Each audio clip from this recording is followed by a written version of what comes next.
Chase like with the blue Futon, and I went to the movie theaters to see Unholy. You might have saw my first reaction of the film, but now let's give you a deep dive into The Unholy. Is it as unholy as it is? Let's find out.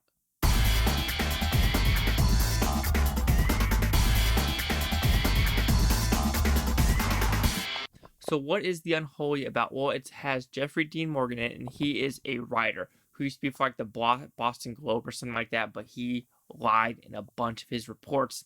He's out. He's out as a journalist. 10 years later, he's still doing these jobs that are like $150, $200 per thing to go to a town and see something. Well, this one, he sees a little doll, smashes it, thinking, you know what, this is going to be a story instead of the one I was here to do.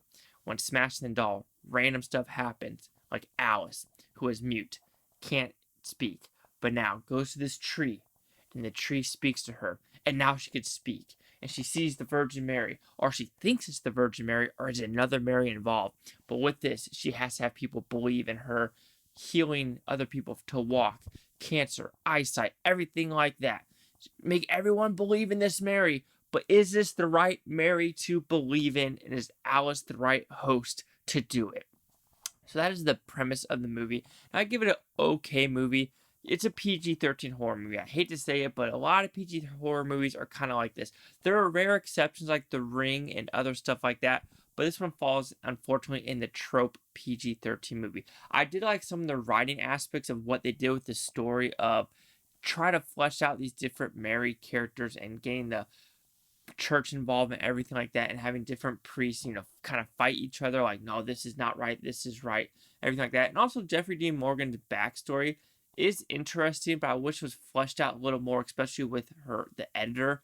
She was in this movie for maybe 7 minutes. I feel like fleshing her out at the very end would have done better for this story. But this is kind of long for a PG-13 horror movie. It's about an hour and 45 minutes, and it did drag in some spots.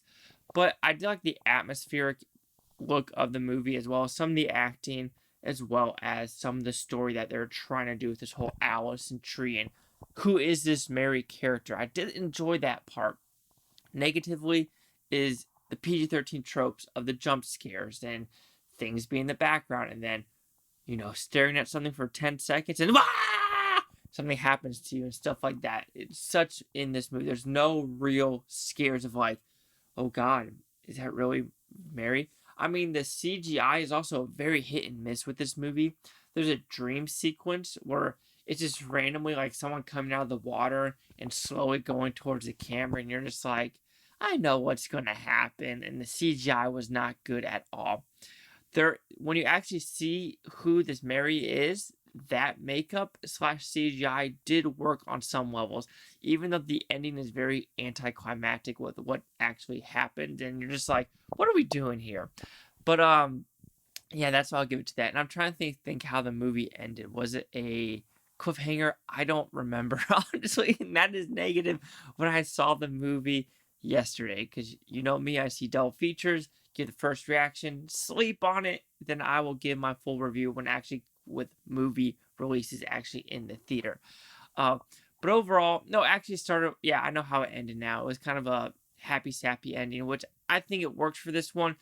Going for the, what am I trying to say, the sequel route, I don't think would have worked well for this movie, and I don't think it did. With what I'm thinking about, it didn't go that route, and so that's a positive at least on that aspect.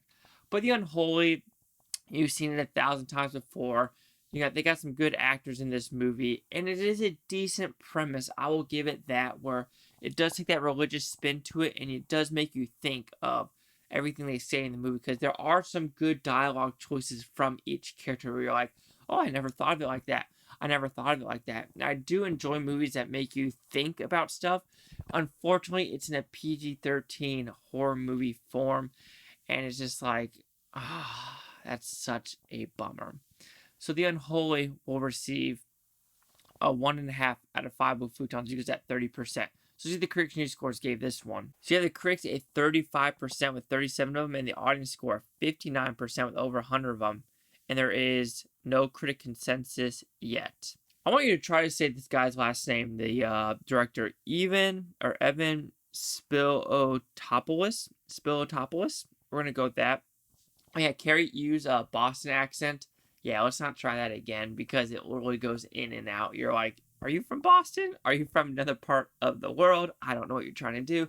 Anyway, do you agree with my 30%, the 35, or the 59? I might be too harsh with 30%. I was debating between the 30 and 40, but it's the 30 route because just think about some of those CGI scares were just so bad. So anyway, do you agree with the 30, 35, or 59? She's stuck in the blue futon. Like, comment, subscribe. One of the things, Booftopia, you Booftonians. Thank you for watching. Have a great day. Peace and love. Peace and love. Are you holy? Unholy? Oh, yeah. And then they talk about the Fatima and stuff like that. So stick with the 30.